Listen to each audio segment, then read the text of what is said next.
Google's official YouTube app is designed to monetize your attention with ads and tracking. But what if you could watch videos without giving up your privacy? Today, we are exploring NewPipe, the lightweight, open-source client that strips away everything unnecessary. NewPipe is a lightweight streaming front-end for Android that has been in development since 2015. Unlike the official app, it does not use any Google framework libraries or proprietary APIs, allowing you to run it on devices without Google services installed. The core advantage is its ability to parse websites directly rather than relying on restricted APIs. This means you do not need a YouTube account or any other service login to access content, providing an anonymous experience that collects no data without your consent.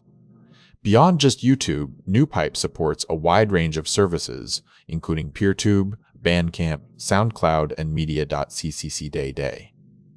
However, because it bypasses official terms, you cannot find it on the Google Play Store. Instead, it is available via F-Droid or direct APK downloads.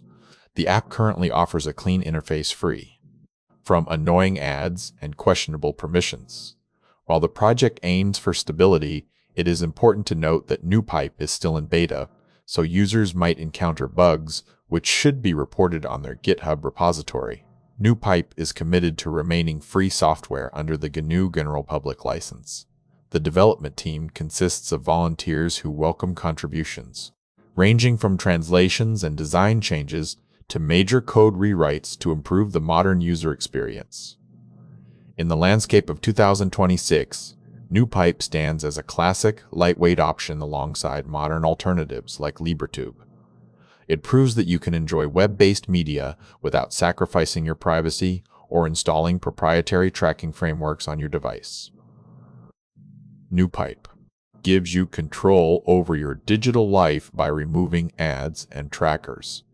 If you value privacy and open-source software, consider installing it via F-Droid.